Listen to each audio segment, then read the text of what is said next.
OC Rock Radio, Cover 2 podcast, live here in the OC Rock Radio studio at Saddleback College. I'm Nick Nenad. I'm Jared Smith. And Jared, I'm pretty happy today.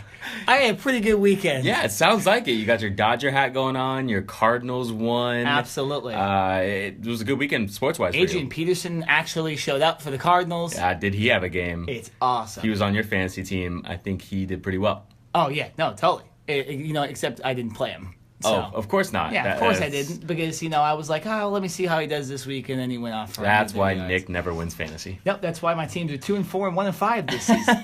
Good job, buddy. Yeah, exactly. So, but let's go back to the Dodgers. We'll start talking about the MLB playoffs to start the podcast.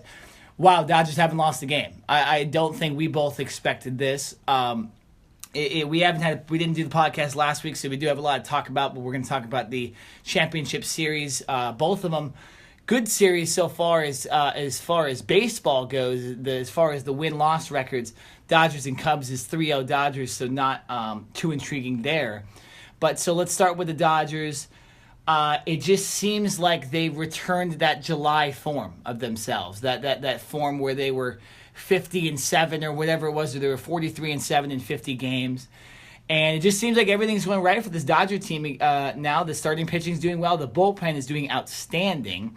And hitting's doing enough to win each game. And it's exciting for Dodger fans. They're one game away from the World Series. We're recording this on Wednesday, so you never know. After this podcast is released, they could have won the series tonight. But as far as we go, it's 3-0 in the series. Jared, I want to get your thoughts because I've been glued to this series. A little bit. I think it's for the Dodgers, it's been the same thing with them. It's their offense. Their offense has really been clicking, in my opinion. Obviously, their pitching has done very well, and they've been able to hold the Cubs, who, in my opinion, are one of the best offensive teams in the league, to, under 3 runs a game, average-wise. But the Dodgers, they've just been able to get timely hitting. Turner has been the man. Oh, yeah. Coming up super clutch, obviously, with that big game-running, was it a home run? It was, walk-off home run. The walk-off home run. I'm sorry, I wasn't sure if it was a home run or if it was just a walk-off hit. But he has really come through in the clutch with multiple RBIs. And even in Game 1, Puig hitting that deep home run to left center, kind of showing, I believe it was actually his first home run in the postseason, if I'm not mistaken. I think he might have hit one against the Diamondbacks, if I'm not mistaken. Did he? Okay. Yes. Okay. But I know it was good to see Puig, and then earlier in Game 1, he had a double as well. So being able to contribute offensively, I think is big for Puig and obviously the Dodgers as a whole. But no, I'm very surprised. I did pick the Cubs to win this series. I'm not surprised that the Dodgers are leading in the series. I'm surprised that it's 3-0. Mm-hmm. I'm surprised that the Cubs haven't been able to get at least one game, yes, if not 2. So I think that's what I'm a little more shocked about. Not necessarily that the Dodgers are playing well. It's the fact that the Cubs haven't been able to, get a victory yet. No, totally. And the Cubs, they haven't even been able to score more than 2 runs in a game either. It's surprising. The one thing about this offense I saw yesterday when I was watching Game 3 was that their offense was batting below 200.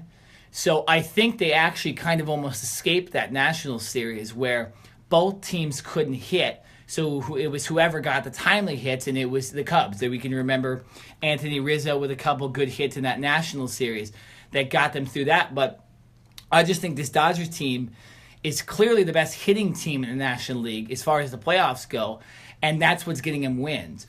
Yeah, the bullpen and the starting pitching has been good for the Dodgers as well, and the pitching in the bullpen has been, I'm not going to say good, but it's been solid for the Cubs. It's not like they've been giving up, tons of runs, but it just seems like the hitting for the Dodgers is just far more superior than the Cubs and any other team in the National League this postseason. Yeah, no, I have to agree, and I've always said it doesn't really matter what sport it is, but now talking about baseball, it's about defense. And to me, pitching is defense. And that is really what has led them for the most part. But I have to give a lot of credit to their offense for showing up and playing better than I expected. Well, no, and you mentioned the defense. The Cubs making a lot of errors in Game 3 last night. They made a lot of errors in the National Series, too.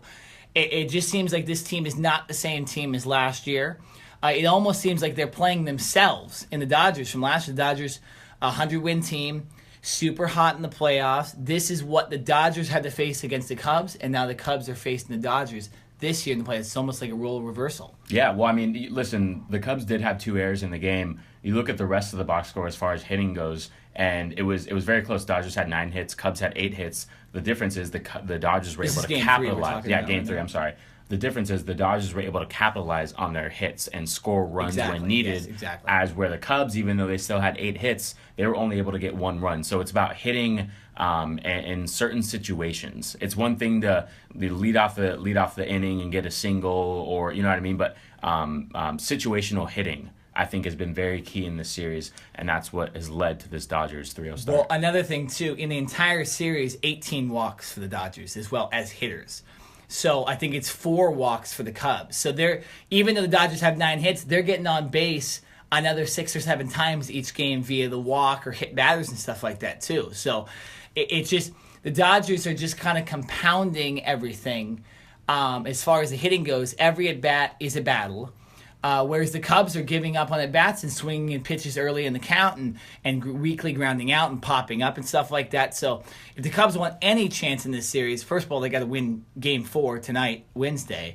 And they have to improve their defense, and they have to get more guys on base because they're not getting enough guys on base. Although they got 8 hits, they're not walking and they're not doing other things to get on base as well. Very true. Now, you did mention tonight's game, Game 4. Alex Wood is going for the Dodgers. Mm-hmm. Hasn't pitched this entire playoffs yet. Do you think this is? I mean, do you give the Cubs the victory tonight? Do you think they have a solid chance of extending this series? Well, it's they interesting. do have Jake Arrieta going. Yeah, Jake Arrieta is going, and he is, in my opinion, the most feared pitcher as far as the Dodger fan goes that we have to face. I can remember him no-hitting us. Actually, on my birthday 2 years ago. Oh wow! Yeah, so Happy birthday. Yeah. Yeah, no, it wasn't fun that day, but hopefully we can make it better tonight. No, Arrieta, he's got that power sinker, still throws hard, still's a gamer. I can remember him saying that he before the game yesterday, he said that I can't wait to pitch multiple games in this playoffs.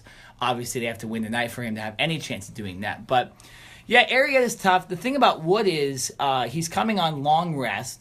We saw that in the Yankees and Astros series yesterday with McCullers and Sonny Gray. Both of them hadn't pitched in the playoffs either, and they both pitched fantastic games. So I would hope Alex Wood would do the same.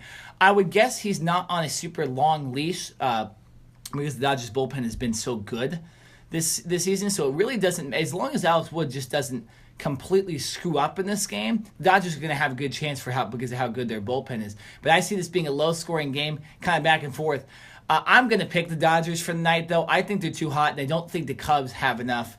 It doesn't seem like they have enough, I'm trying to look for the word, excitement for this series anymore. It kind of looks like they've given up a little bit. So I think when it comes out of the moments where you're going to need a big hit, I'm going to give it to the Dodgers because they've done it in the playoffs so far. Yeah, and I do want to ask one more question about this series because you are more of the baseball guru. Mm-hmm. If you are the Cubs, in your head, are you pressing a little bit? You understand that this is an elimination game, so are you coming out and potentially maybe swinging, being a little more aggressive instead of taking pitches? And obviously, I understand you said that the Cubs need to get better as far as the walks go, but because this is an elimination game, do you feel that they're going to take more chances and, in a sense, maybe force push the limits a little bit more?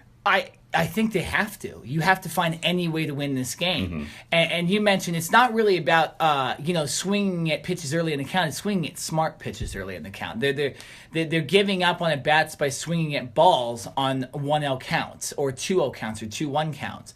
They do need to work the count. They need to make Alex Wood work, especially since he's on long rest too. So they do need to because I doubt he can go 100 pitches tonight. That's hard to do when you've had a 2-week break. That's hard to ask anybody to do that. But so I do think they need to work the count a little bit, swing at good pitches. Like you just said, they need to walk a lot more as well.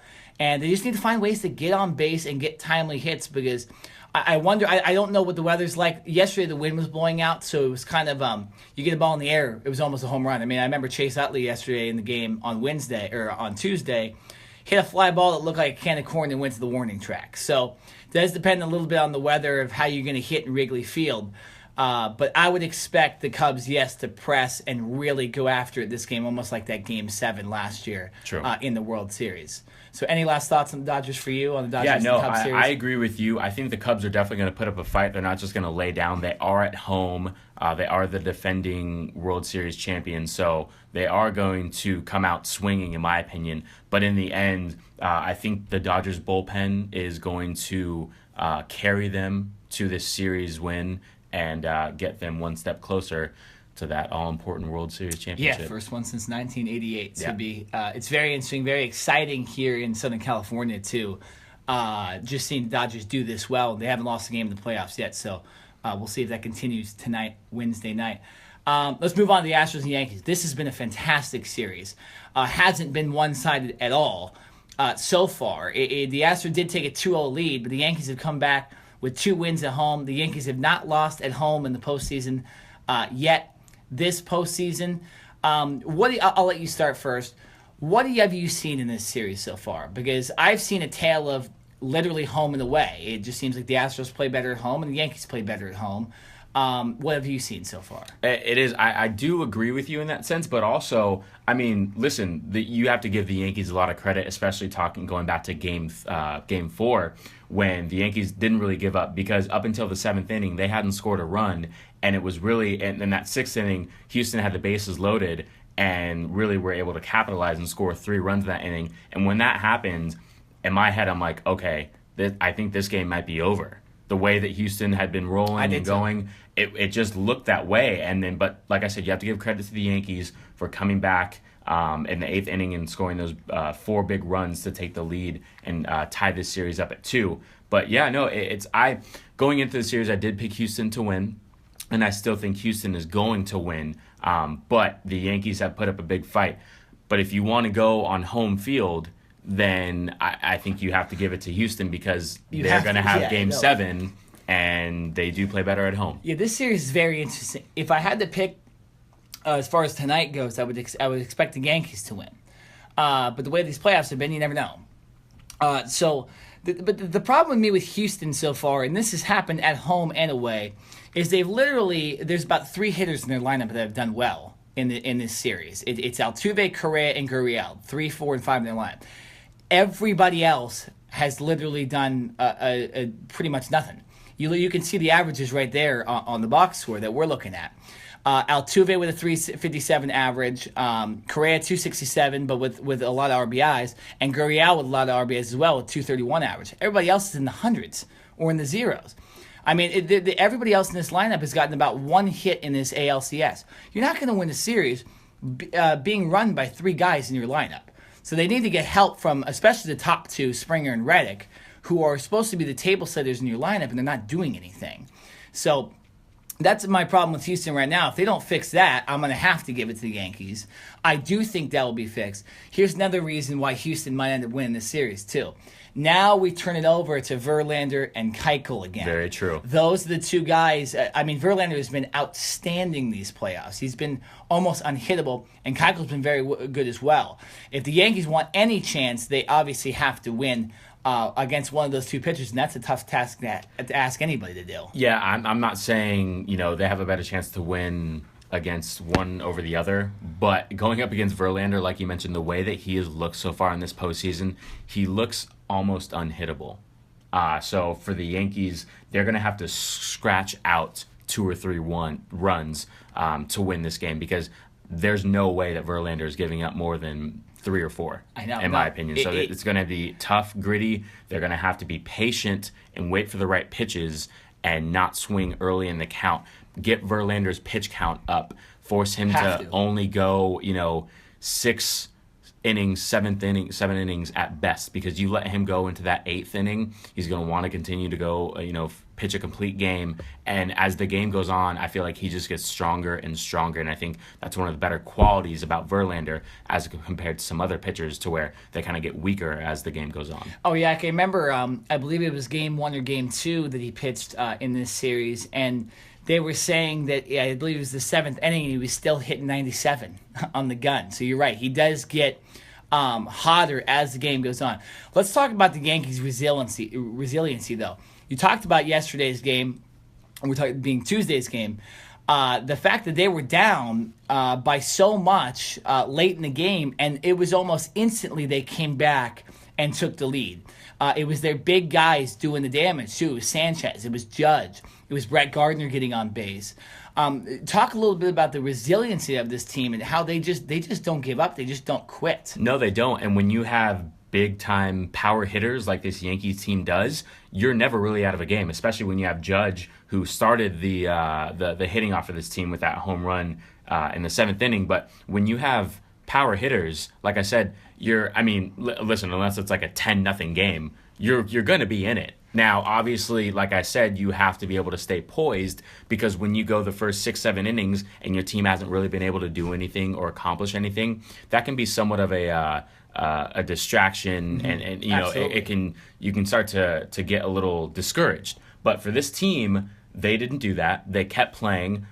They only held the Astros to 4 runs, which, you know, the Astros can definitely swing the bats as well, and we've seen them go 7-8 runs in a game like it's no problem. So the fact that the pitching was able to only hold the Astros to 4, I think that is another reason why this Yankees team was able to win. Everyone wants to sit here and talk about their bats, but I give a lot of credit to the Yankees bullpen for holding the Astros to under 5 runs. No, I do too. And what's interesting about, you talk about bullpens, is the Astros bullpen hasn't been as stout as it was during the regular season too in this playoffs so far. So it should be interesting to see how they can improve in the next 2 games.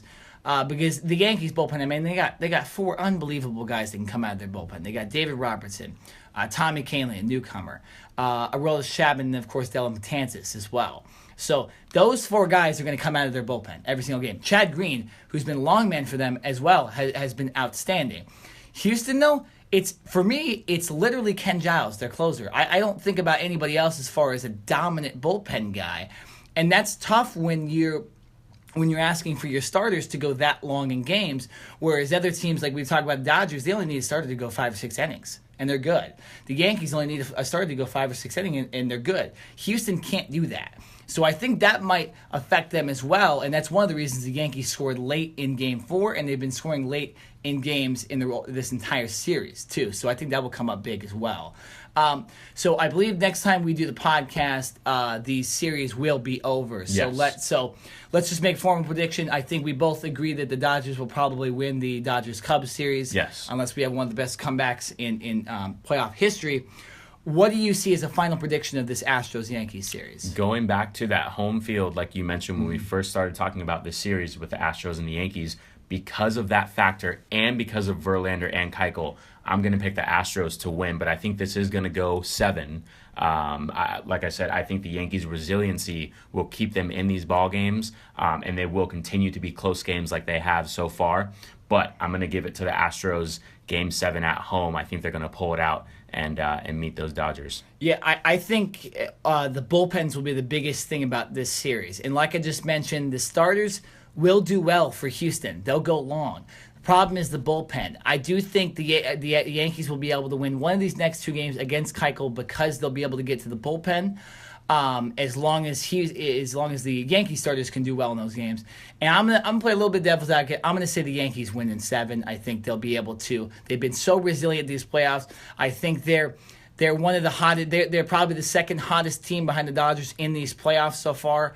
Them playing in the wild card game and them playing late in series has helped them kind of keep momentum too. So I'll go the Yankees in 7 to be a little bit devil's advocate and have that L.A. I was going to say L.A. New York World Series. That'd be the MLB's rooting for that. Oh, of course they Fox are. is rooting for that too. Are you kidding me? Ratings as well. All day. But so either way, though, I think this World Series is going to be a great one. Yes. There's been great stories with the teams that are in it so far, and it will just get better as the series goes on. So we'll take a break here. We'll move on to a little bit of NFL talk. Oh, yeah. A couple teams with buys, but interesting things with both of our favorite teams that we'll definitely talk about. And a big injury to one of the best players in the NFL. We'll talk about all of that on the other side of this break. This is the Cover 2 podcast on OC Rock Radio. Well, Ezekiel Elliott's latest legal maneuver paid off. A judge in New York granted a temporary restraining order that now allows Ezekiel Elliott to play against the 49ers. Now, he will have a hearing after that, so the rest of the season remains in limbo still.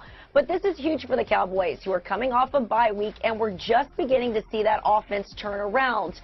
In talking to players via text, because the locker room was closed when this news came out on Tuesday, one told me, quote, business as usual. The other told me that he was happy for him.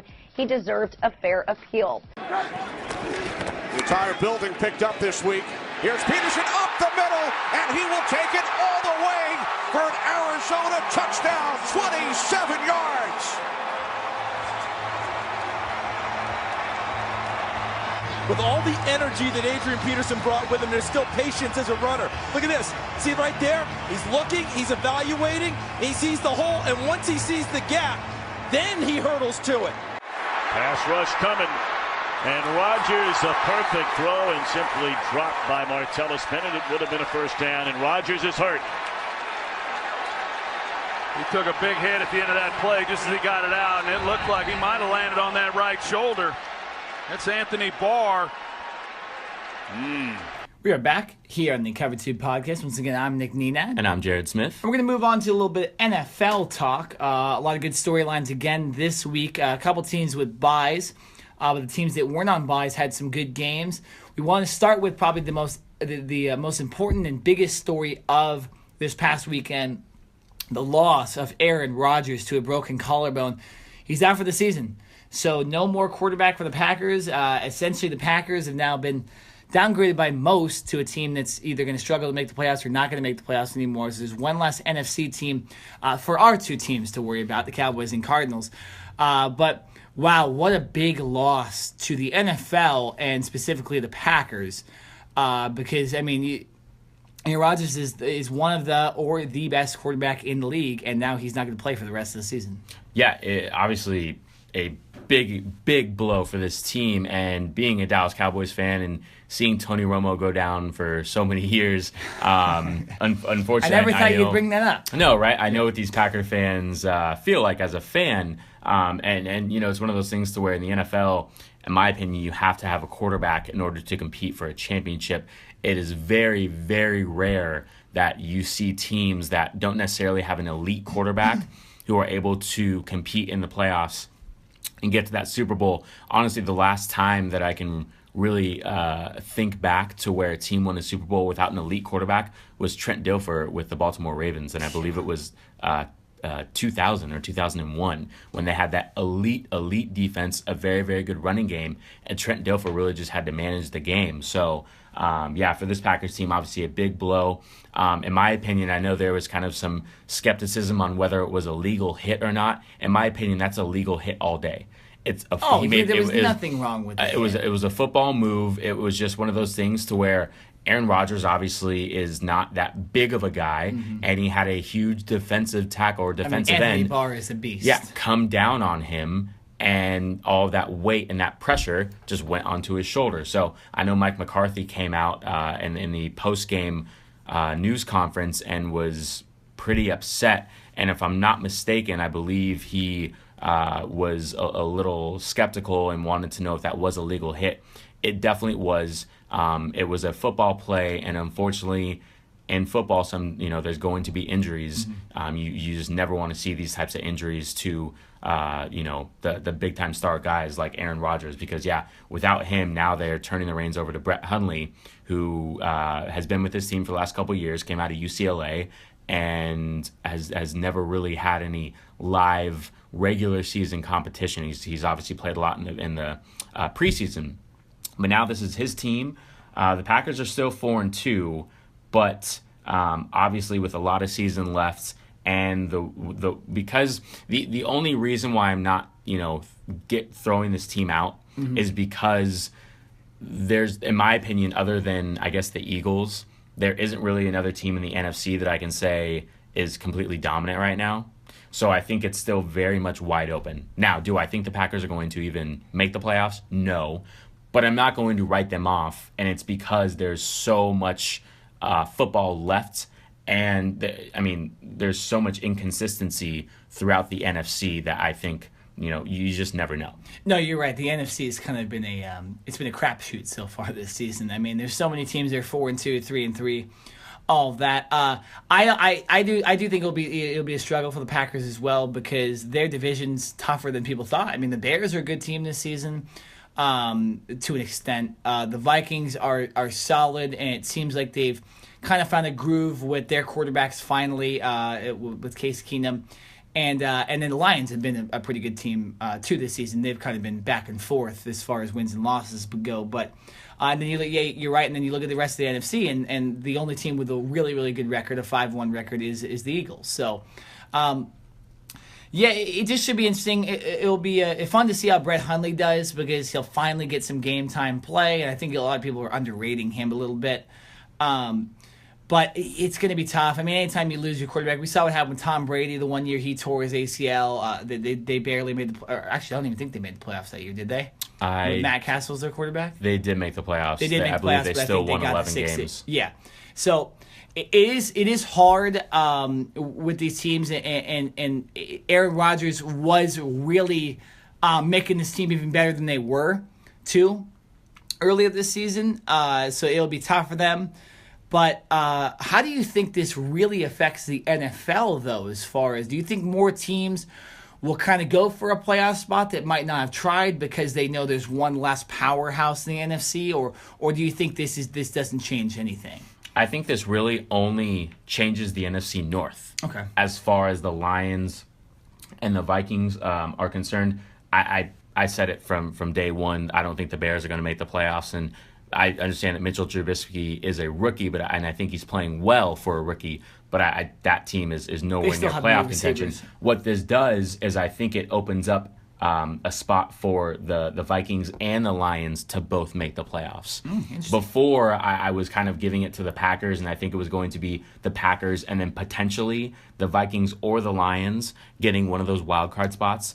But now I think you can put the Lions and the Vikings battling it out for that division title, and then I think the loser has a way better chance of getting that wild card spot. So I think it within that division, I think it is a little more. It makes things a little different. But as far as the whole NFC, I really don't see too much else changing. Interesting. Well, and I kind of agree with you. I think the Vikings and the Lions are teams to fight for this season. I mean, the Vikings have an elite defense. They have a good enough offense, in my opinion. They did lose Dalvin Cook, so the running game isn't as good. But Jerick McKinnon has come on to be a pretty good running back for them in that leading role. And then, of course, Matthew Stafford, their offense is very elite, and their defense is better than I think both of us thought as well this season. So it'll be interesting to see what's happening in the NFC North, and to see if, you never know. I mean, they haven't held out the fact that Aaron Rodgers is completely out for the season, but then again, it's going to be most of the season, and even if they were to make the playoffs, it's going to be they're not going to be a very high seed. Listen, so. Aaron Rodgers a few years ago broke his collarbone in his left shoulder, his non-throwing shoulder, and he still missed 7 games. Yeah. So the fact that he broke his collarbone in his throwing shoulder, he's done for the year. Now, the Packers, I'm sure, don't want to come out and officially say that, but you're not going to see Aaron Rodgers play again this year. And I also say that because he's your franchise quarterback. Now, if the Packers somehow find a way to be in contention for the playoffs or make it to the playoffs, and Aaron Rodgers is, 80%, 85% healthy enough to play, that's one thing. But they're not going to just throw him back out there and risk their $100 million franchise quarterback for a lost season. He is going to recover, and really for him, it's about getting ready for next year. No, I tend to agree with you on that as well, too. That's it'd be tough to say that he would be able to come back in week 7 now, and for him to come back in 2 months. That's a hard thing to ask for. You see broken collarbones a lot, and a lot of times those guys don't come back. So, so let's switch it up to the Arizona Cardinals and Adrian Peterson's debut with the Cardinals. I swear to God, I was the only one that thought he would do good in this game. It might have been a little bit of a biased fan look at it, but I think so. I still thought he had a lot in the tank. And from what he was saying in the press conferences with the Cardinals in practice, it just seemed like he was going to have a lot. And then he did. And I didn't think he'd go for 134 yards and 2 touchdowns and just dominate the line of scrimmage like he did. There was actually 2 plays that were called back on penalties as well, so he could have had around 200 yards in the game too. But I just think this has to do with his just total will to prove to people that he still has it. And I actually went to the game myself. I was in University of Phoenix Stadium. I haven't heard a stadium that loud in my life. On the first drive of that game, I think AP had about 5 or 6 runs on the first drive, and every single one of them went for about 8 or 9 yards, and then he topped it off with a 30-yard touchdown later in the first quarter. It just seems like he was proving to everybody that he still has it. Did you see that as well? I did, and I was one of those who did not think Peterson was going to come out and have this type of game, especially because he was traded pretty much during the week, and he didn't really have a chance to practice with the team other than walkthroughs, getting a playbook. But he never really got to, I don't think he really had a full padded practice with the team. Now, listen, he is a great player, going to be a Hall of Famer, but still there has to be that type of connection. And listen, I understand that the Cardinals have a lot of veterans on that offense with Larry Fitzgerald and Carson Palmer, but if you've never played with someone before, it's going to take time to gel and to get to know your teammates and that type of thing. So I was very surprised. And I think you have to give a lot of credit not only to Adrian Peterson, but to this coaching staff for the way that they used him. Absolutely, yeah. It's one thing to say, oh, okay, we have this elite superstar, just throw him on the field and he's going to do his thing. I think the way that they were able to call plays, get him acclimated into the game was a huge success for this team. And also I think Adrian Peterson was definitely fired up. He chose to go to the New Orleans Saints in the offseason. He thought that was going to be a good fit for him, playing with Drew Brees. Obviously, throughout the first couple weeks of the season, that wasn't playing out. The New Orleans Saints are notorious for being a passing team, and Peterson just wasn't able to get the touches that he felt he deserved. So coming into this, new team on a short week, I think he was just more than anything fired up and ready for a bigger workload. And that's definitely what we saw in this game. And he definitely proved that he's still an elite talent and he can still carry a team to a victory. Yeah, I mean, this was exactly what the Cardinals needed to, because it was what's funny about the game, and not a lot of people talked about this either, is they actually got 2 of their top linemen back for this game too. And if you, I was in the stadium like I mentioned, so I could pretty much see the plays very close up. And Adrian Peterson, a lot of his big runs came to the left side of the line, where DJ Humphries and Alex Boone were 2 linemen that had come back for the Cardinals. So I think it was almost as far as this game goes, a just mesh of really good things that came together that all made everything work out. I mean, Adrian Peterson running the ball, it also opened up the passing game. Carson Palmer, for a long while in that game, was perfect, hadn't thrown an incompletion. And then later in the game, they kind of forced some things, so he didn't play as well. But I think this opens up the offense for the Cardinals a lot more than it had this season. I mean, the Cardinals' offense, especially in the running game, had been non-existent. They were last place. And now I think it opens up this offense, which should help the defense and should help this entire team for the rest of the season. I know their schedule coming up isn't as difficult as it was earlier in the season as far as some of the better teams in the NFC. I know they play the Rams this week, but then they go on a stretch where they don't play too many good teams. So I think this is the time for the Cardinals where they can get a lot of wins, and I think it helps that they have Adrian Peterson now as their running back. Yeah, it does. The only thing I will say about the Cardinals is not to say that their defense can't be elite or isn't, but they have this Buccaneers team down. Obviously, Jameis Winston had a shoulder strain, so he left the game. He left game and early. Ryan Fitzpatrick had to come back in, but they did give up 27 points in the fourth quarter, and they pretty much let the Buccaneers back into the game, which is something in the NFL that you cannot do. It was terrible. Just because you're up by 20 points or 30 points or whatever the case may be, listen, the guys on the other sideline get paid as well, and they're not going to give up whether they have their starters or their backups in. So I think for the Cardinals, if there's one thing to focus on coming out of this game, other than the fact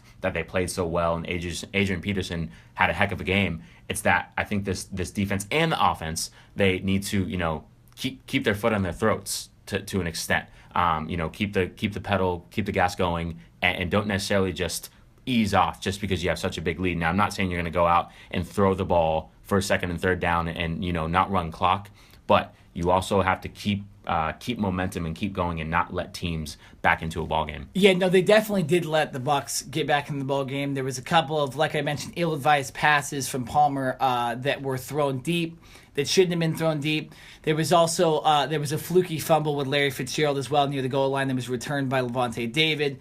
And also Patrick Peterson, I don't believe, played most of the second half because of an injury. But that's no excuse because the Cardinals, this is what been a big problem for them, too, is their second corner position. It's been Justin Bethel, it's been Tremont Williams, and second-year player Brandon Williams out there at corner. They haven't been able to get it done, and especially when there's good players. I saw Bethel was covering Mike Evans later in the game, and Evans had an easy touchdown against him late in the fourth quarter. So they still need to figure out what they're going to do with their second corner position because Patrick Peterson's locked down. He's top 5 in the league. They're not going to throw to him most of the time, so they're going to throw to the other guy. And so far, the second corner position for the Cardinals has not been good, and it's one of the reasons the Buccaneers almost came back in that game. So. Yeah. No, the last thing about this game, I want to give Larry Fitzgerald a big shout-out. I had him on fantasy, and he got me a big 29 points. I did lose by 1 point. Most of that came in the first half, It did. 10 receptions, 138 yards, and a touchdown, and obviously that game clinching touchdown towards the end. Talk about having a day. Oh, I know. Fitzgerald went off. It's a bunch of middle-aged guys doing it for the Cardinals. Yeah, exactly. And as long as they can keep doing it, because I do still think Palmer's a solid quarterback. I think Adrian Peterson still has it, and Larry Fitzgerald doesn't age for this team. So it's funny. You don't usually try to rely on older guys to run your team, but so far the Cardinals have older guys at least running their offense. Let's move on to also one quick thing. Larry Fitzgerald, I believe, moved into 5th place in all-time reception yards as well in the NFL after that big performance. That too. is huge. So just another little statistic about the game. So let's move on. Final segment of the NFL talk. And I'll let you lead this one because I'm still confused at what is going on with Ezekiel Elliott. Doesn't make a lot of sense. I guess he's not suspended anymore. So, Jared, can you enlighten me on what happened yesterday, Tuesday, with Ezekiel Elliott? I wish I could, and for the longest time, I kind of thought Nobody can explain this. I know. I thought I had a good understanding and a good idea of where the NFL and where Ezekiel Elliott and his team were coming from as far as where the suspension was, if the suspension was going to be in place, or if Ezekiel Elliott was going to get off of the suspension. And every time the suspension is either upheld or blocked or there's another appeal, I get more and more confused. I honestly don't know or can't even begin to explain where this is going right now. The only thing I do know is that Ezekiel Elliott is cleared to play for another 2 weeks, which means he's going to play this week against the 49ers, and he will play next week. And after that next game in 2 weeks, I believe there's another hearing, and who knows? He could then start his 6-game suspension. To me, and this isn't just as a Cowboys fan speaking, this is just as an NFL fan in general, the NFL is not going to let this go until they win. Nope. Or until they feel satisfied. And the fact that Elliott and his team continue to keep, pushing the envelope and doing appeal after appeal after appeal, it's not looking good for the NFL. I'm not saying it's looking good for Zeke either. I think this makes both parties look bad. In the end, I think a lot of people are sick and tired of hearing about this and talking about this. They want some type of resolution. Obviously, both sides don't want to budge because they feel that their arguments are strong enough to win their cases. But in the end, I think a lot of people just want this to be over with. Either Zeke needs to take his 6-game suspension and move on, or the judge needs to rule that there is no suspension at all. Because I don't see this suspension getting reduced to 3 games or 4 games. I think it's going to stand at 6. So the fact that we are now into the second quarter of the season and Ezekiel Elliott still hasn't served any time, if the Cowboys play well enough and are able to, be in playoff contention and potentially get into the playoffs, Ezekiel Elliott might not be there for that. So obviously a lot of people in the beginning said, hey, just take the 6 games, and he would have already been back. Actually, I believe this would have been his first game back. Absolutely, yeah. So it's one of those things that's kind of a toss-up. Do I just take the suspension and miss the first 6 games and come back? Or do I fight this thing through and through, but then you leave the door open for a potential suspension later on down the season? And that is right now where this is heading. So, I can't blame him for obviously fighting, because obviously he feels that he did not do anything wrong or wrong enough to be suspended for 6 games. But at the end of the day, I think this is something that has been dragged out for way too long. And honestly, I'm done talking about it. And like I said, I don't even know, exactly what is going on. I just know that he's able to play this week and next week, and then we'll see what happens after that. Yeah, this is what I was afraid of. And this is what I mentioned to you at the beginning of the season about, and I think you just explained it too, was that he doesn't want to get suspended for weeks 9 through 15 or weeks 10 through 16 when the Cowboys are trying to make the playoffs. Now, I like Alfred Morris as a backup running back. I like Darren McFadden as a backup quarterback. I don't like them as my starters, though. And that's what it looks like it's heading to be for the Cowboys, because Zeke didn't just deal with the suspension. Now, I get it. You want to fight it, and I obviously think he didn't think it'd be this long. But you're getting to a point now where I think after this 2-week period, you just need to make a decision on this. Either you take the suspension or you still fight it and risk potentially getting playoff games. You get suspended for playoff games as well. So is some big decisions coming up for the Cowboys and Ezekiel Elliott and the NFL, because you're right, this is extended way too long. Reminds me exactly of the Deflategate stuff with Tom Brady. It's stupid. It shouldn't be happening, because what he did doesn't really deserve a 6-game suspension. I think it's they're trying to set a precedent, like I've mentioned in the past. They're just trying to suspend a guy that had a domestic violence incident for a long time to show that, we're stern on domestic violence, because they haven't been in the past. They've been horrendous with their suspensions. They've been suspending guys for smoking weed for entire seasons, and a guy will beat his wife and he'll get suspended for 1 game. So I think it's more of a precedent thing for the NFL. It's ridiculous. I agree with you. But this needs to end, because it's going to start really affecting the Cowboys late in the season if it continues. Yeah, it does. And the way that the Cowboys have started this year, going 2-3, they need their best players on the field, and they need to start winning games and getting into a groove. I feel that offensively, they did play better against the Packers. It still comes down to this defense and being very kind of roller coaster-like, to where they can, go a couple quarters or even a full game. The first game of the year against the Giants, this Cowboys defense looked top 5. And then ever since then, they've been mediocre at best. Giving up over 20 points a game, not really stopping teams on 3rd down and getting off the field. So if you don't have Ezekiel Elliott and you have to lean on McFadden and some of these other running backs, it's also going to fall on this defense. And like I said, I will beat that into the ground. This team is not going to go anywhere unless this defense improves, whether Ezekiel Elliott is on the field or not. No, I can agree with that too, and especially if you're missing your top running back, potentially your top player on your entire team. It affects the defense too, because the defense is going to be out there longer if the offense can't produce. So it's a whole thing, and that's why I said you just need to get this suspension stuff over with. It's ridiculous it's lasted this long, and it just needs to end. So we'll take a quick break here. We'll be back with some college football talk. A lot of upsets this week. Big upsets. A lot of big upsets. So we'll be back with some more football talk, just some college football talk on the other side of this break. And there it is. Wilkins takes a knee.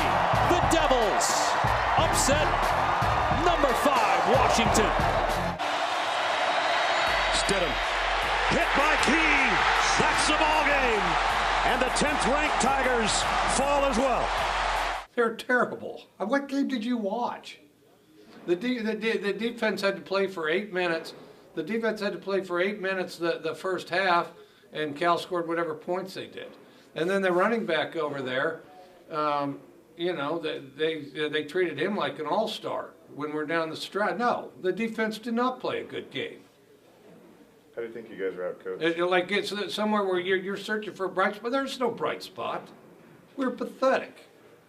We were a bunch of pathetic front runners. How do you think you guys were out, Coach, tonight? Because their guys played hard and ours didn't, and that's where it all starts. Their effort far overshadowed ours.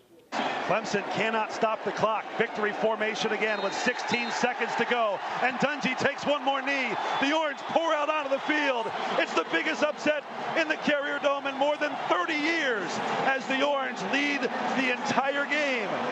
And hold off the defending national champions. They beat Clemson, winners of 11 in a row. The final score is the Cuse 27, Clemson 24. We're back here on the Cover 2 podcast, third segment of the day. We're going to be talking a little bit of college football, and what a week it was in college football.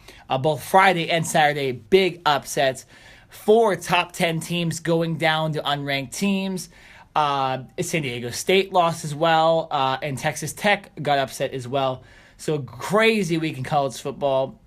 Jared, where do we even start? What game should we even talk about first? I mean, there was so many upsets. Why don't we start on Friday? Because Friday night, I think we have to start with the 2 upsets on Friday, and I think we have to start with Clemson losing. Yeah, Clemson. What the hell? Syracuse. Really? I almost forgot they even had a football team. I mean, I think Donovan McNabb. Well, put they them play on the map, their basketball team and their football team play in the same stadium. So. Yeah, they do. That's pretty interesting. But the fact that just Clemson Syracuse, I didn't even watch that game. I was like, oh, this is going to be a dud. I didn't either. Clemson's going to roll over them. Yeah. And then I get an update on my phone, and it says upset in big, bold letters. And I was like, what?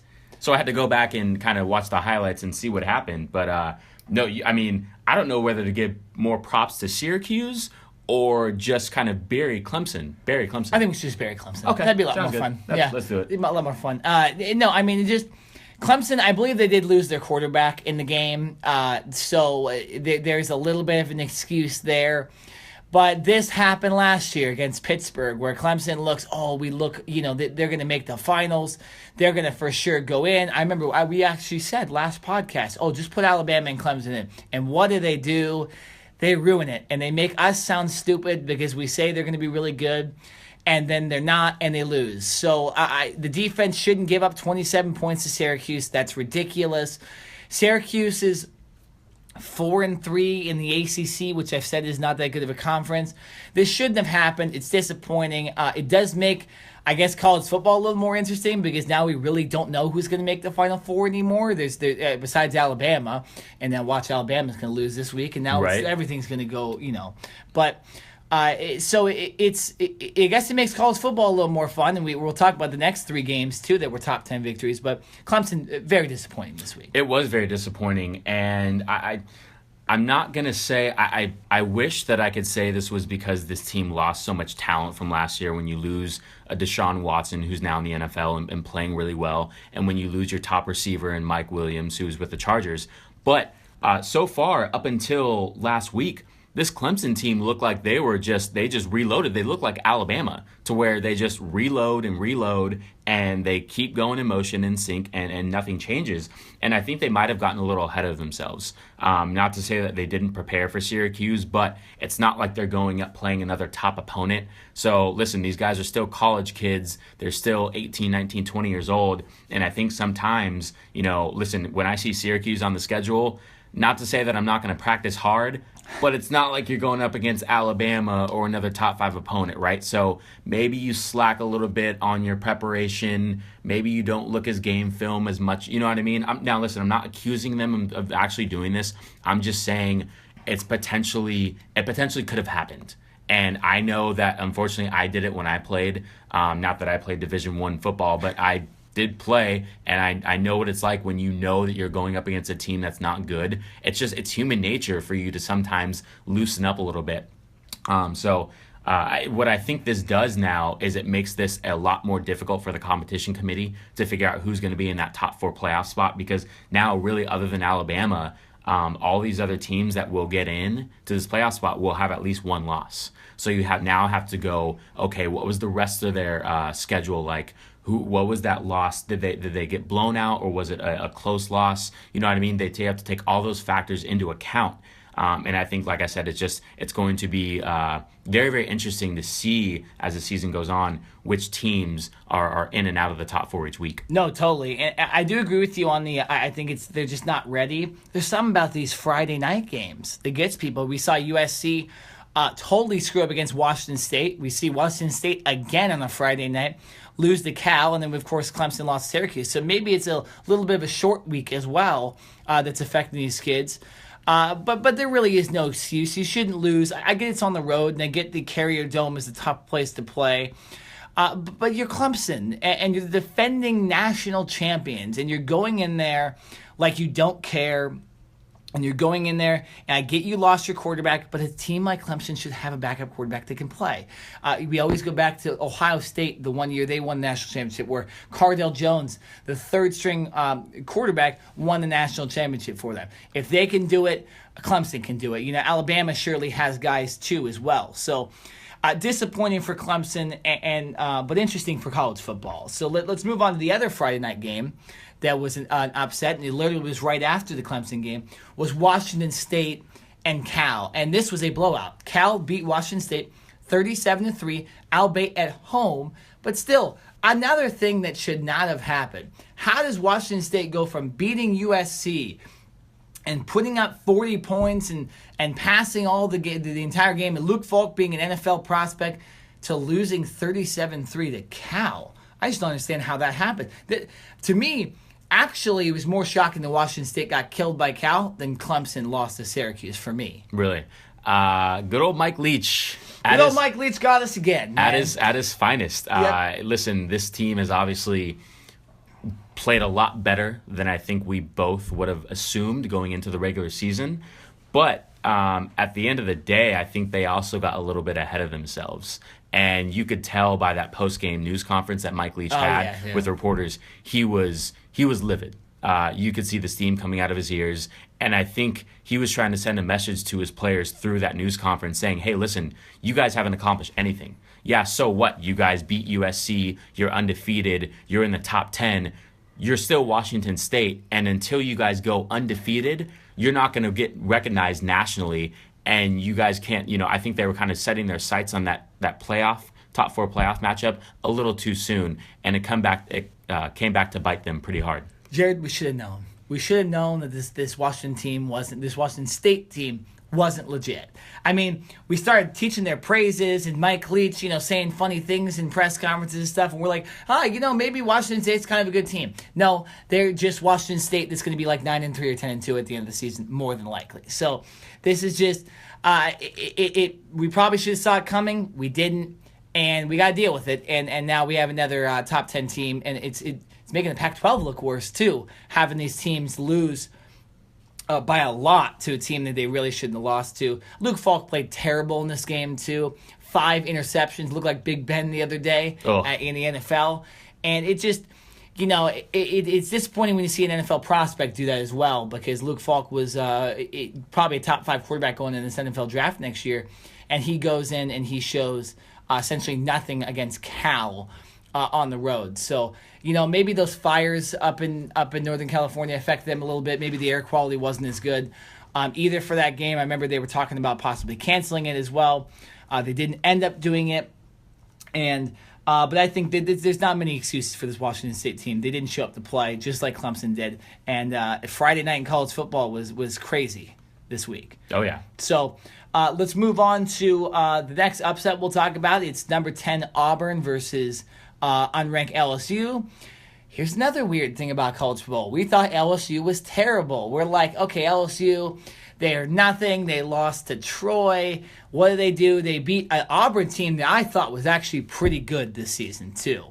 And they go, and good for LSU. I think this is more, besides Washington State, and you look at Washington State and Clemson, you're like, okay, well, they screwed up. I think this is more LSU played really well and beat Auburn in this game. Because Auburn took a 17-0 lead in the first quarter. So this, you would have thought, oh, here we go again. LSU's going to get killed and they're going to end up with a losing record. No, good for LSU coming back late in this game and winning this game. I'll give credit to Coach O and the LSU offense in this game for sure. I think this win against Auburn just saved Ed Orgeron's job. Interesting. Not to say that they would have fired him if they would have lost this game, because Auburn is a top 10 team and it's not that they're playing Troy or another scrub. Yeah. But the fact that they were able to go on the road and compete against this team and win, I think that showed that not only has this coaching staff not given up, but the players are still buying in to this team and to this system. Obviously, Coach O has only been there for a year. Les Miles was fired last year, I believe, at around this time. Listen, Coach O was on very, very thin ice going into this season as a top-ranked team and then kind of falling off the wheels a little bit and now being unranked. So I think this was like you mentioned, I agree with you. This was a bigger win for LSU than it was a loss for Auburn, because even though I never really had Auburn in the top 4 playoff spots in the first place, I think they are a very good team.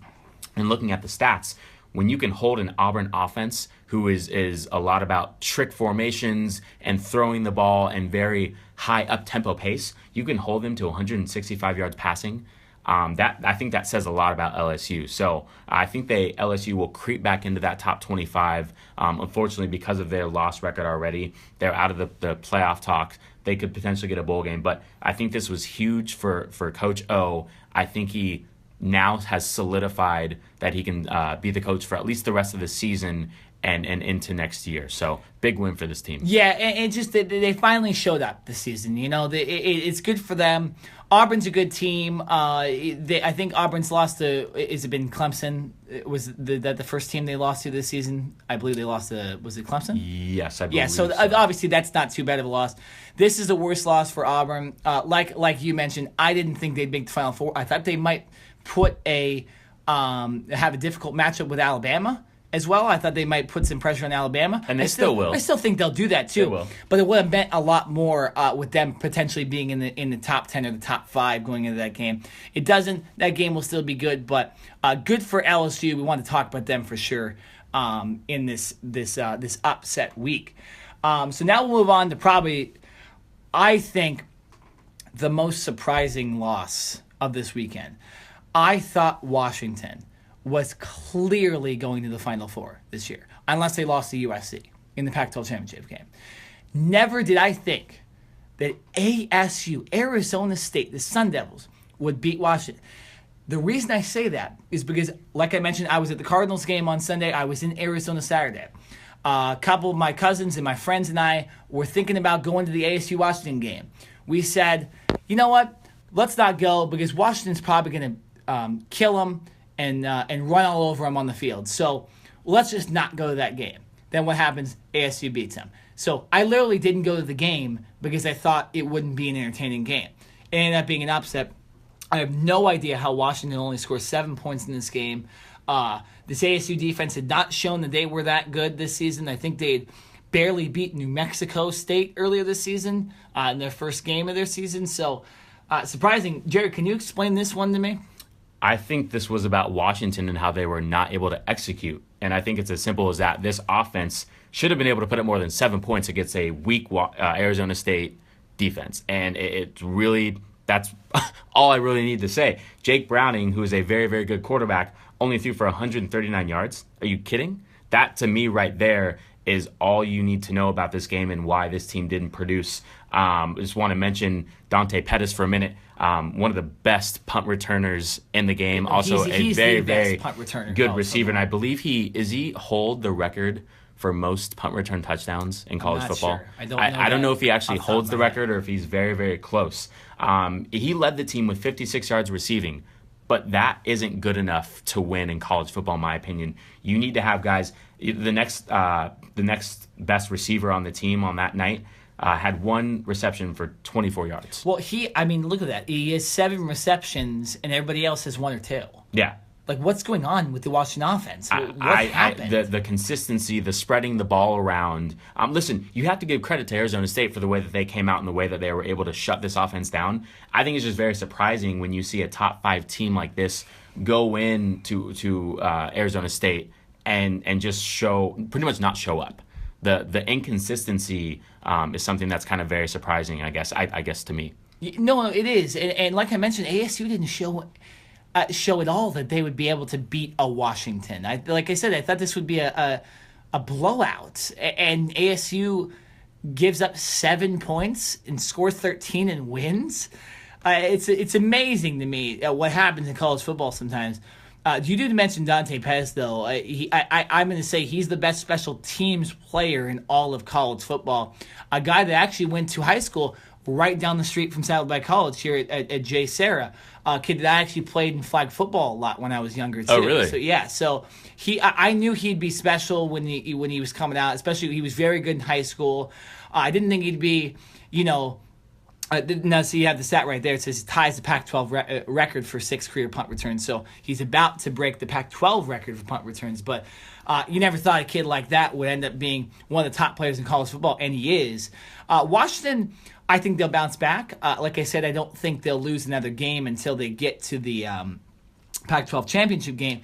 But it does suck because now there's not a team that's clearly going to make the Final Four in the Pac-12 anymore. No, do you think this bumps Washington out, or do you think they still have an opportunity if they go undefeated to get in that top 4? No, I think they could, because you're going to end up having a record of, I believe, 12-1 or something like that coming up on the season.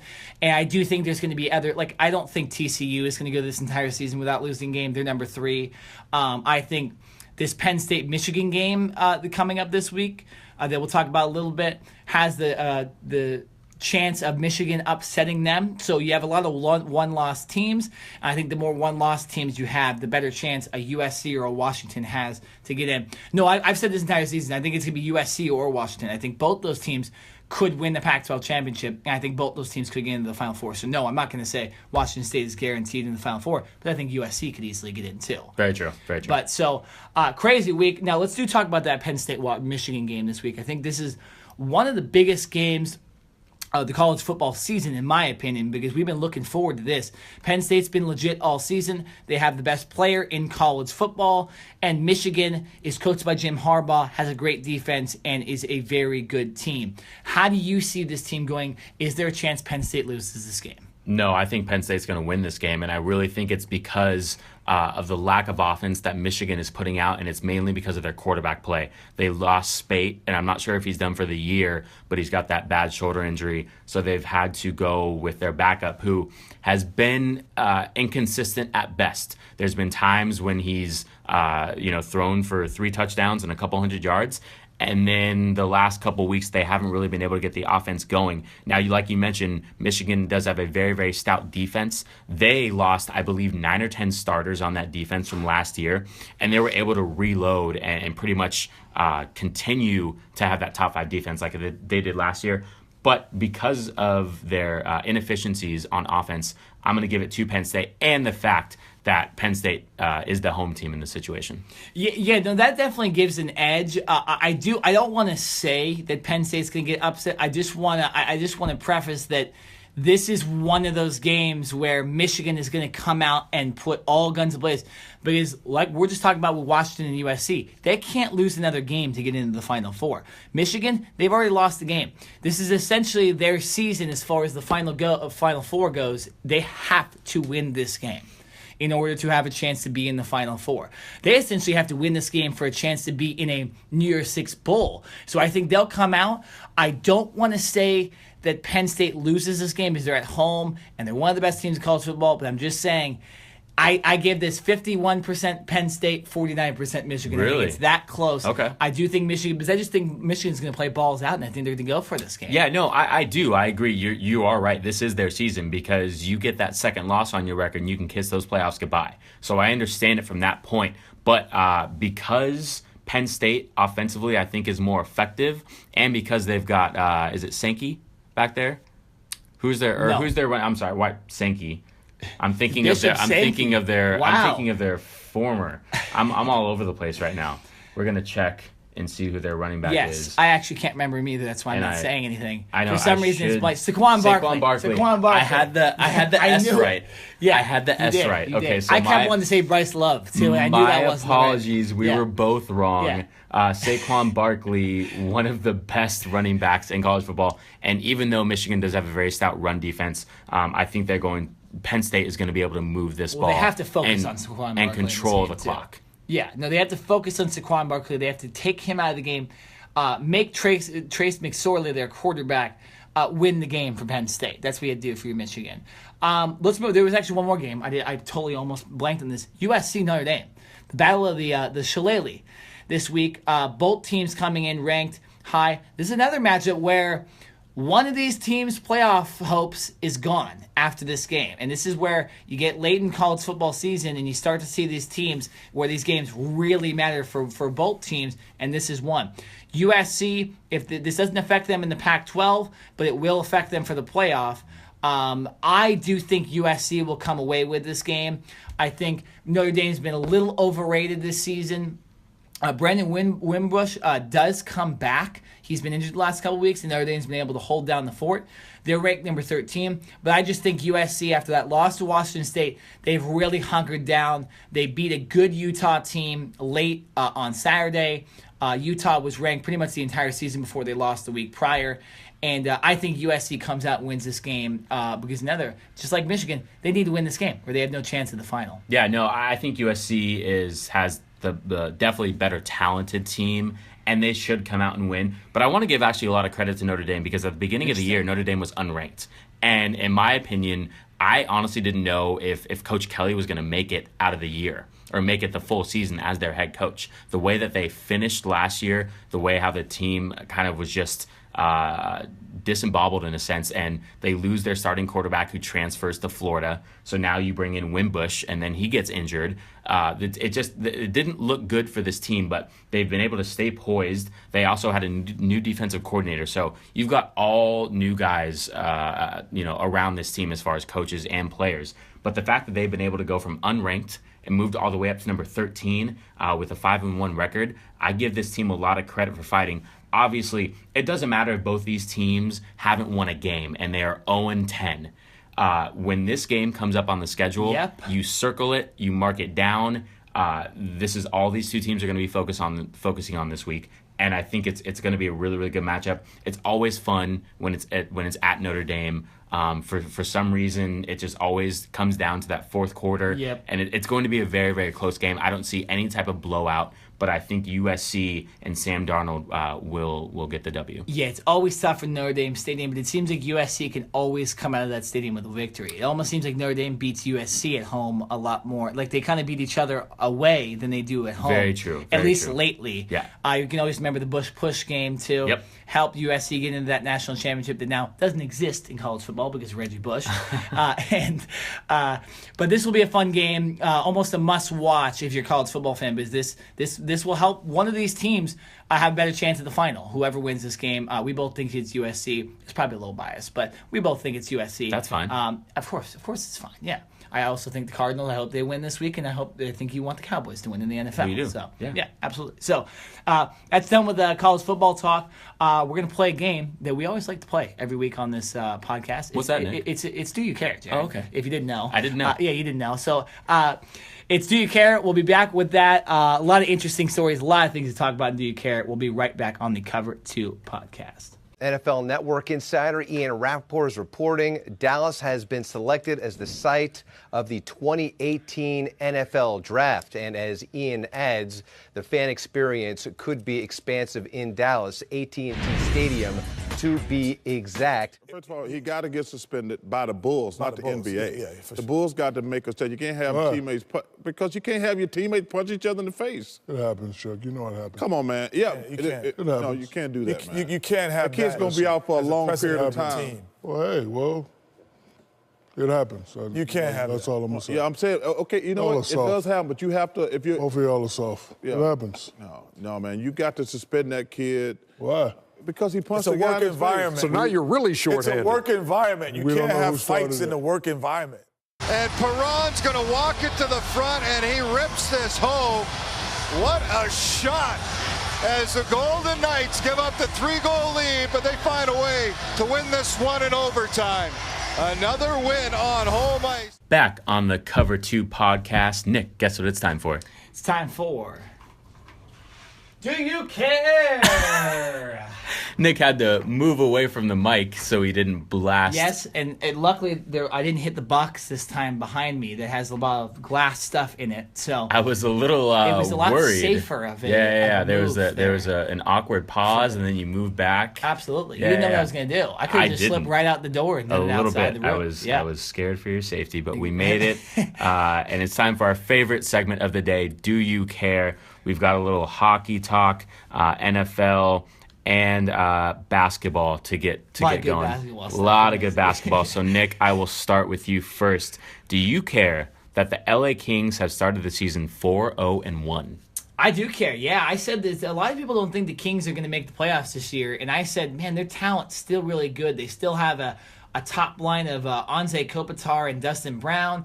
They still have Toffoli, Pearson, and Carter on a line together. This team is good. They, of course, have Drew Doughty on defense and Jonathan Quick in net. They started the season well. They're beating teams they need to beat, and unlike a lot of other teams in the West, they're starting the season well. So, yeah, I do care because I do think this team will make the playoffs. A lot of people underrated them, and it's good that they're starting the season with 9 points off the bat. They haven't lost a game in regulation this season, so good for them. Jared, do you care that the brand new Vegas Golden Knights are 5-1 to start the season? I don't care because I'm not a huge hockey fanatic.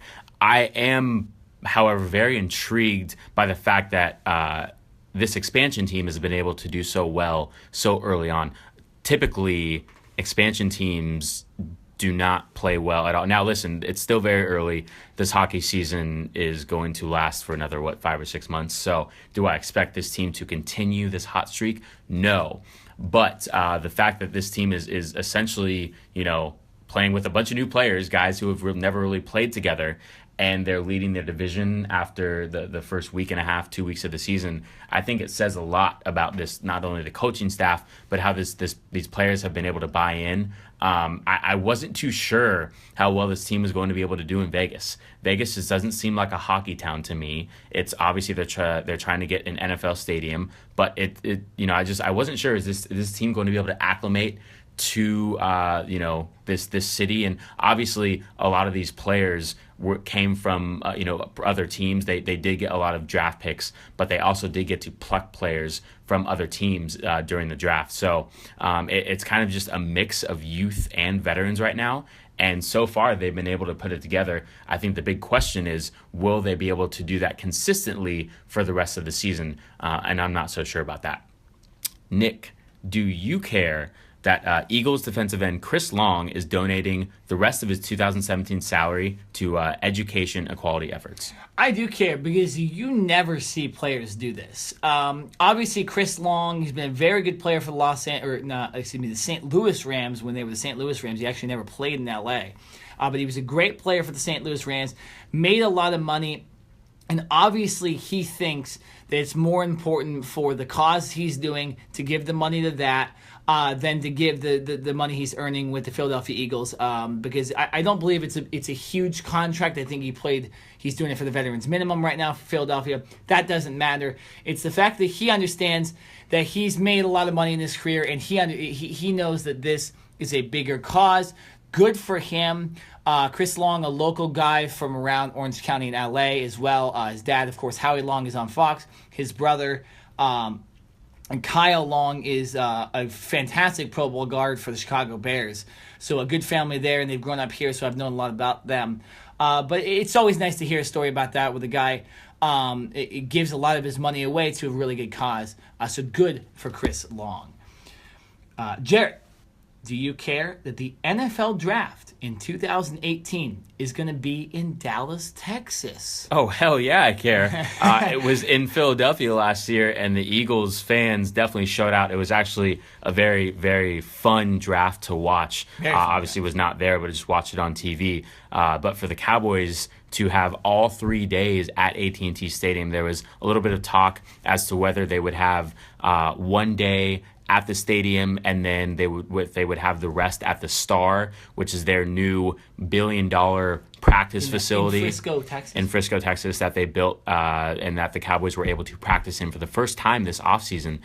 There's like a hotel there. There's multiple practice fields. They have Texas high school football games going on every week. So it's more than just about football. It's a new community, I guess. So, but all 3 days of the draft will be at AT&T Stadium, inside the stadium, where it can hold over 100,000 fans. I wonder how many people are actually going to show up to that. I guarantee you, Jerry Jones will find a way to fill that stadium. That is unbelievable. I know. So I can't wait to see how they set it up. I'm sure that the Jones are going to do something way over the top. They're going to use that 70-yard huge jumbotron screen to definitely entice people to come. So it will be a skeptical and definitely something I'm looking forward to. Nick, do you care that Bobby Portis is suspended 8 games for his practice altercation with the Bulls. Yeah, practice altercation that ended up with Nikola Mirotic out for an extended amount of time with a concussion and multiple facial fractures. So Bobby Portis laid in a good one at practice the other day. This is just inexcusable for something this stupid to happen. Bobby Portis, obviously these are two big dudes. I believe they're both power forwards on the Chicago Bulls team. The Bulls are not expected to be very good this season. From what I heard, as I was watching basketball last night, that they'd been going at it at practice the entire day, and it all just came to blows literally. And Bobby Portis laid in a couple of good ones, but it's just inexcusable. He got suspended 8 games. That's good. I almost feel like it should be more because you can't have guys in the workplace punching each other in the face. I get it's a physical workplace. I get it's basketball, but you still can't at practice be knocking guys out. And, it just doesn't happen. We see a lot in NFL training camp. The difference with that is they're wearing helmets, right? They're wearing helmets and pads. Basketball, you're not. You can't just be going hitting people in the face. So it's disappointing to see this Bulls season is going to be terrible anyways. So it doesn't get much worse than two of your better players being out to begin the season. But that just can't happen, and it's not a good look for the NBA either, for guys to be fighting in practice and giving each other concussions when a lot of these sports are under kind of these concussion rules, and everybody's kind of thinking about concussions in sports a lot. So can't have that happening. All right, last question, Jared. Do you care that Rick Pitino is now suing Adidas? I don't care because at this point, I don't really care about what Pitino has to say. He's been given multiple opportunities to kind of, I guess, correct his wrongdoings. The fact that he was given, a big second chance and able to come back to Louisville, and after those allegations that had happened a couple years ago, not allegations, but what had gone down, literal things that had happened. And now this comes out with the whole FBI investigation, and he in turn gets fired because of those specific findings as far as money that was given to recruits and their families, and certain things as having prostitutes and offering these recruits sexual favors in return that they would say they would sign with Louisville. So all of that, and Rick Pitino is still going to come out and say, I had no knowledge of this. This is your program. Come on, Rick. There's no way that any head basketball coach, no matter if you are a high school, Division I, NBA, how you don't have any clue about what's going on. And then the fact that you want to come out and sue Adidas because I believe Adidas is associated with Louisville, if I'm not mistaken. Yes. And I'm not sure if Pitino has his own deal with Adidas. But to me, that is the least of my concerns when it comes to Rick Pitino. He needs to focus on himself and kind of getting himself right, because right now he will not be back coaching on the sidelines anytime soon, in my opinion. No, not in college football. He won't be. College basketball. Too many. What did I say? College football? You did. Wow. It's okay. Yeah. So, I mean, definitely, though, Rick Pitino won't be on a college football sideline, so I wasn't technically wrong. You were right when I said that. You were right. So, yes. But yes, he won't be on a college basketball court either. No, he will not. In recent times, interesting stuff coming out of there about Adidas. So we're gonna take a break. We're gonna go to the last segment of the day. We're gonna be talking the NBA. NBA season started last night, Tuesday. And we're going to talk about a lot of very crazy, interesting, and disgusting things that happened yesterday in those games. We'll talk about what we think about some of the local teams will do as well. So we'll be right back with some NBA talk on the Cover 2 podcast. Well, my reaction is that I thought it was the right move by the Knicks considering the circumstances. Carmelo Anthony is finally in a position where he's going to be able to legitimately compete for a championship, and I think that's something that his talent demands. This is a man that's been in the league for 14 years. He has never played in an NBA Finals. He's been to one conference finals in his career when he's with Denver, and Chauncey Billups was the point guard back there. We need to see somebody of his talent legitimately competing for a championship, and I think this definitely puts him in position, because if Russell Westbrook and Paul George, you have one of the elite if not the elite backcourt in all of basketball. And I can think of no team that wants to go up against the Golden State Warriors more than Russell Westbrook and the Oklahoma City Thunder. Curry for three. Livingston on the backside. Played by Curry. Gets to the rim. He fires. He scores! It will count. He'll check it out. It appeared that he got. Now they're saying no basket. It is over. Houston wins as you see them celebrating under the basket. Guy that probably hit the biggest shot in Cavs history. They're going up. Oh my goodness. Hayward came down so hard. Okay. Hayward broke his leg. Hayward has broken his leg. Hayward has broken his leg.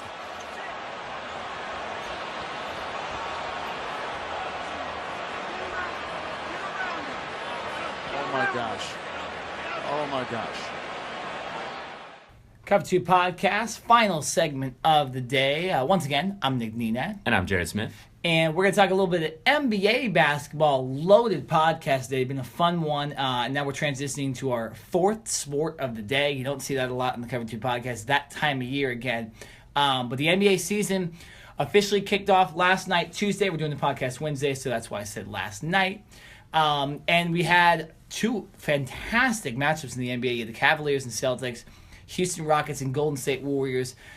But to be honest, a lot of that was marred as far as the games go with what happened in the Boston Celtics-Cavaliers game. Early in the first quarter, Gordon Hayward with a gruesome broken leg that was actually shown live on TNT. Should not have been shown, by the way. No, should not have been shown. It just seemed like they kind of cut to a camera assuming that nothing like that had happened. It did. And you saw Gordon Hayward's foot clearly broken on the court. It's a tough thing to watch, especially, I mean, it's the beginning of the season, right? Where you're tuning into the game, you're like, oh, let's see, the crowd's going to boo Kyrie. Let's see how this Cavs team looks with their crazy-looking team with D. Rose and Dwayne Wade and LeBron. The Celtics, of course, added Gordon Hayward, the young guys, Jason Tatum, Jaylen Brown, and then, of course, new addition Kyrie Irving. And what happens? A guy breaks his leg in the middle of the game and kind of ruins at least the beginning of that game for most people watching the NBA season. Your thoughts on just how this is going to affect the Celtics, obviously, because he was supposed to be one of their best players. He is, and obviously a gruesome injury that you never want to see, nor do you ever wish upon a player. No. And especially, his first season and first game with the Celtics, and first quarter everyone was so hyped. They had Kyrie, they had Gordon Hayward. The way that the Celtics finished off the year last year, they were only going to build and potentially get better and potentially match this Cavaliers team as far as being one of the top contenders in the East. Now, I still think this team can compete, but obviously not having Gordon Hayward on that court, that is a big blow, and I don't think they will be able to completely replace his talent. I will say that I think they do have some young stars or up-and-coming stars in Jason Tatum, who they drafted number 3 overall, and Brown, who is another young player. I believe he's in his second or his third year. But they do have a lot of young talent on this team, and I think they will be able to compete, especially in the East, because the East is not as competitive nor dominant as the Western Conference is. So I think this team still can get a top 4 spot. But without Hayward, I don't think they have any chance of competing with the Cavaliers to get to the Eastern Conference Finals or the NBA Finals. Yeah, that's what kind of sucks about this, too, is that we were like, okay, now we're going to see opening night. We're going to see the two best Eastern teams play each other, and we're going to really see if the Celtics are legit. Because we, of course, know the Cavs are more than likely going to be good. You have LeBron James. You have the best player in the world. You're always going to be one of those top 3 teams in the East.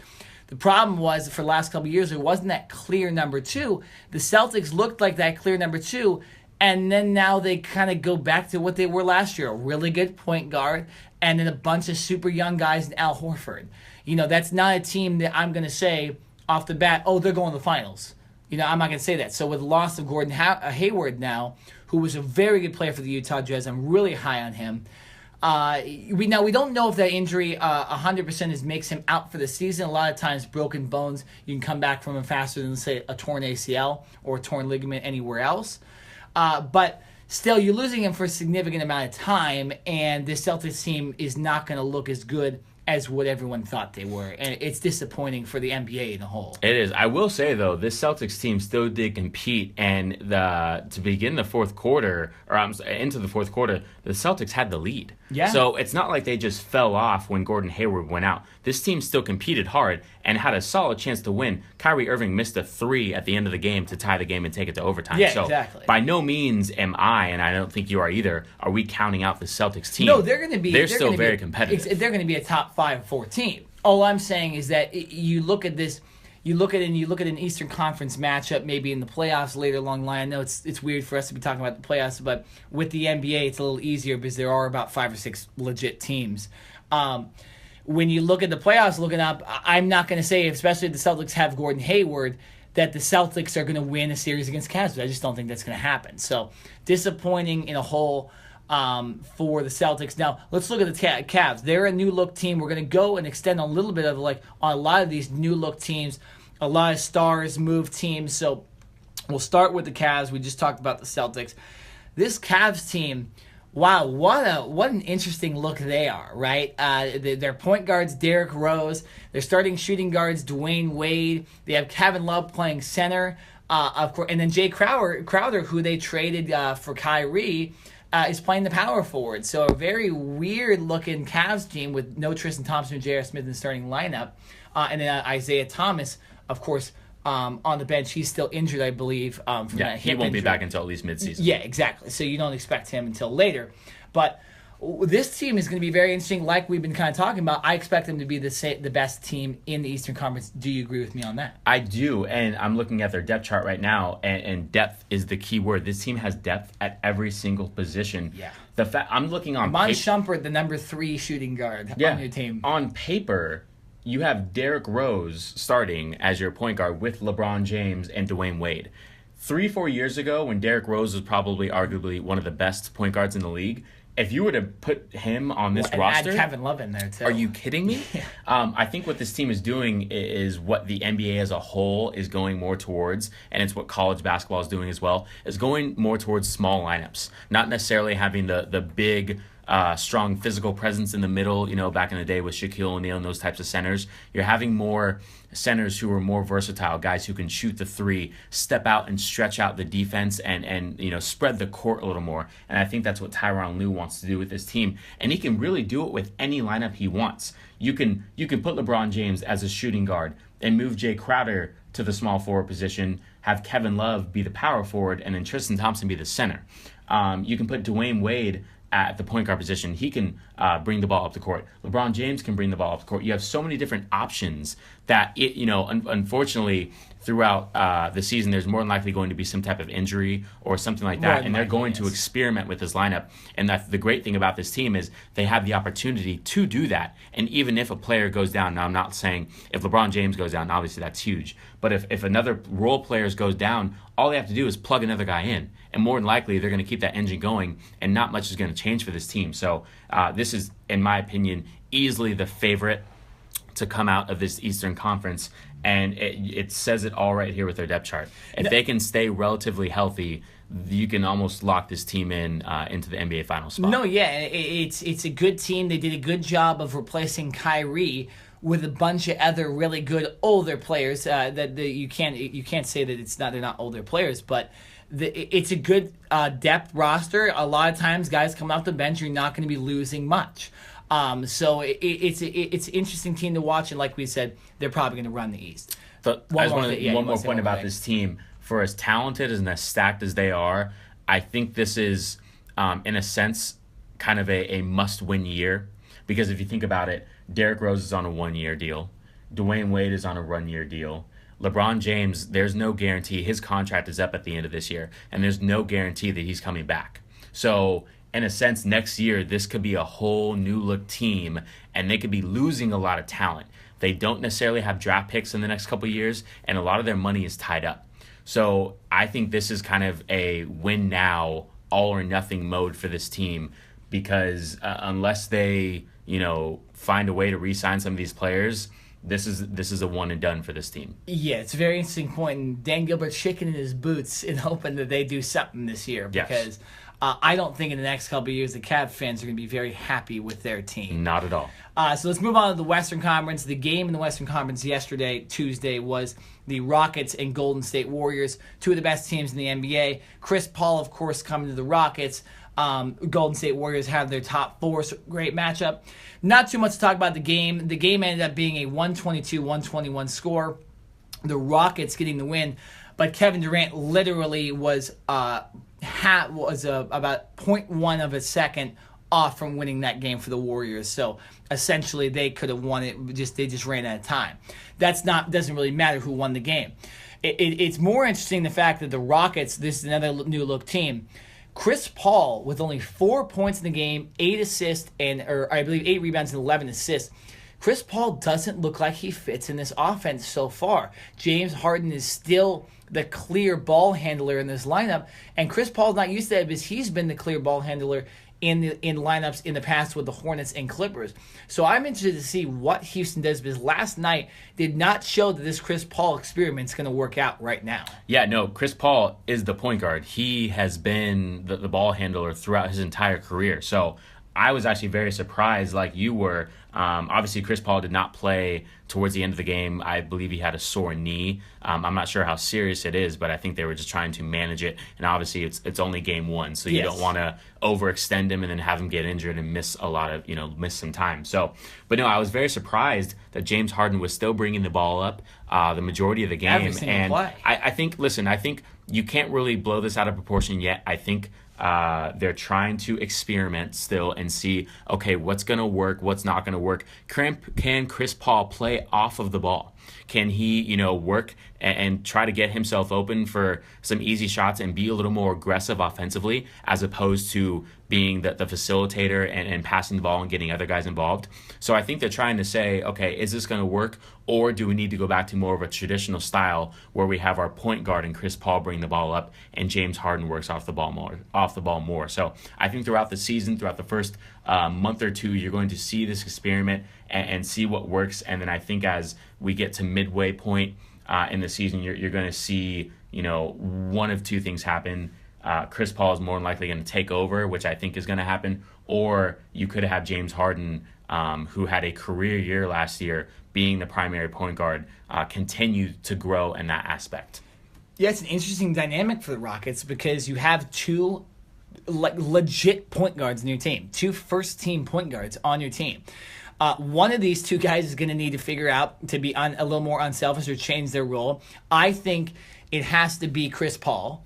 I agree with you that he needs to figure out a way to be a kind of standstill shooter a little more. You're right about him being more aggressive on offense. I do think James Harden, though, needs to realize that if you want this team to work, you also need to involve Chris Paul a little more, and I don't think he did that enough in Tuesday's game. But other than that, this team is pretty much the same besides Chris Paul, so they're going to have to get Chris Paul going if they want a chance to do well in the West. Let's move on because we're running a little bit out of time here to the Oklahoma City Thunder, another good new look team. They did not play on Tuesday. They haven't played this season as far as Wednesday goes. But this Thunder team, Carmelo Anthony, Paul George, Russell Westbrook, what do you see from them coming up this season? How good of a team do you think they really are? I think they're definitely going to contend, and I liked the pickup of Paul George. I'm a little skeptical of this Carmelo Anthony pickup, and it's for one main reason. It's the fact that you're putting Russell Westbrook, Paul George, and Carmelo Anthony on the same team when all three of these players are used to controlling the ball at pretty much all times of the game.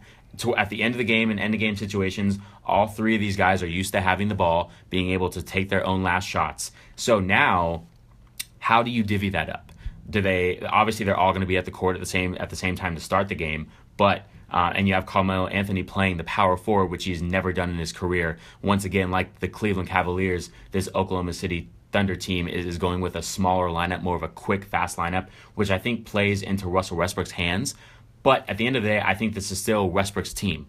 And I think he's going to want the ball the majority of the time, and he's going to want to do the facilitating. So it's going to be up to him to get Melo and get Paul George involved and keep them happy. Because to me, I don't see, there's only one ball, and I don't see how all three of these players are going to be able to, be happy with the number of shots that they have. I don't see it working. I think if anything, Paul George's stats are going to diminish a little bit. I think Carmelo Anthony and Russell Westbrook are a little more controlling in that aspect, and I think Paul George can focus a little bit more defensively.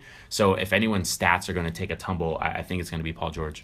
Yeah, no, I agree with you on that. I do think Carmelo Anthony and Russell Westbrook will be more the offensive facilitators on this team. Where I'm going to disagree is I think this team is the second best team in the West. Really? I think behind their one Golden State? Behind Golden State, yes, Okay. of course. But I think their one problem is their bench. But I think the starting lineup really can get a lot done. We saw how much Russell Westbrook can play. And when you have three guys that are used to playing 30, 40 minutes in big games, they're going to be able to be out on the floor a lot. The bench doesn't matter as much. I just think this team has so much of offensive firepower with Westbrook, George, and Anthony.